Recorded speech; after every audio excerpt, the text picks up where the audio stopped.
What's up is actually a story about Jonathan Strickland, who is a 20-some-odd-year-old man from Las Cruces, New Mexico. A lawsuit has been filed against the city of Las Cruces and 5 Las Cruces police officers dating back to an officer-involved shooting that happened back in March of 2021. The lawsuit alleges an unarmed man had 90 rounds shot at him by officers in what his lawyers call a military-style attack. They said they believe that Jonathan Strickland was armed, but the attorney for Strickland says it's outrageous.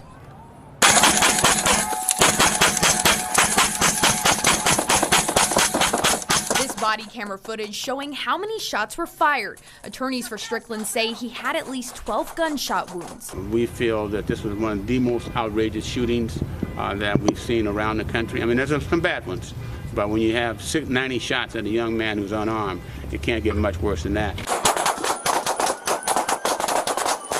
Prior to the officer-involved shooting, the New Mexico State Police say that Jonathan Strickland had been accused of threatening his partner. His partner went to the police station, and Strickland then arrived at that same station. When Las Cruces police officers tried to detain him, he allegedly drove out of the parking lot, and a pursuit began. Now, LCPD stopped Strickland's vehicle by using a pit maneuver, and that's when shots were fired. Guys, get out! According to the lawsuit, Strickland's partner later recanted her claims of abuse. An attorney for the city of Las Cruces and the police officers saying police were told Strickland was armed. And it's what they were told by Mr. Strickland's girlfriend, the mother of his child, and that Mr. Strickland was armed, that Mr. Strickland had committed a violent felony crime against his girlfriend, pointing a weapon at her head, threatening, basically telling the 1-year-old child that your mama's gonna die. To your side! Back behind you right now! He survived, and it's not fair to use the word shootout because that kind of denotes that he was firing back at the police. But he survived the Las Cruces police stopping him, damn near flipping his car over, and fired almost 100 rounds into his vehicle.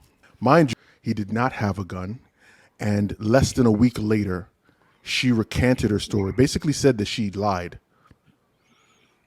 on him, and that's what led the police to literally shoot damn near 100 rounds at him in his vehicle. If you watch the body cam footage, you would swear it was something out of fucking Casino. There are bullets flying everywhere. Look, I don't even know how he survived it. Yeah, it's awful. I do not know how he survived. And I think it has to be brought up when we have situations like this one where people can somehow weaponize the police against black people and not face any consequences. No consequences. Whatsoever. No consequences. Just go on. She literally said, she came and she said she recanted. She said, I lied. And there's no charges for false reports and nothing. No, there's nothing. Doesn't happen that way. But the slandering of his life that happened after this case, after it came out, you notice, ladies and gentlemen, that anytime one of us is harmed, killed, in any capacity, that they immediately begin to question our humanity, whether or not we've done something in our past to deserve this particular treatment. And they began to call this brother's things and pull up some things that I felt like and will feel like forever had nothing to do on the actions of these police. Not the fucking thing. But this is not uncommon, man. I don't know if you guys remember it. I think it was 6 or 7 years ago, there was a couple in Cincinnati who were driving their car in Cincinnati, and I think there was a backfire from another vehicle or their vehicle. Yep. Basically, it sounded like a gunshot, but it wasn't. This couple started driving. This couple started driving, and the police chased them. Yep. Chased them. They were afraid. They were calling family members, telling them how fearful they were because they had all these cops that were chasing them.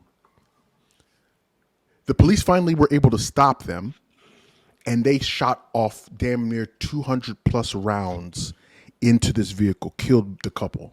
Yeah. It was so bad. There was one police officer who literally jumped on the hood of the car, he jumped on the hood of the car, reloaded, and then fired some more into the fucking car. Yep. And not one police officer saw any punishment. Of course, just like with Jonathan Strickland right now, Las Cruces police and the district attorney are talking about how there's nothing wrong. Jonathan presented his hands in a way that made the police fear that he had a weapon, even though he didn't have a weapon. Jonathan presented himself in a way that was threatening to the police, which is why they fired on him. Almost 100 rounds, my guy? 100 rounds, my guy.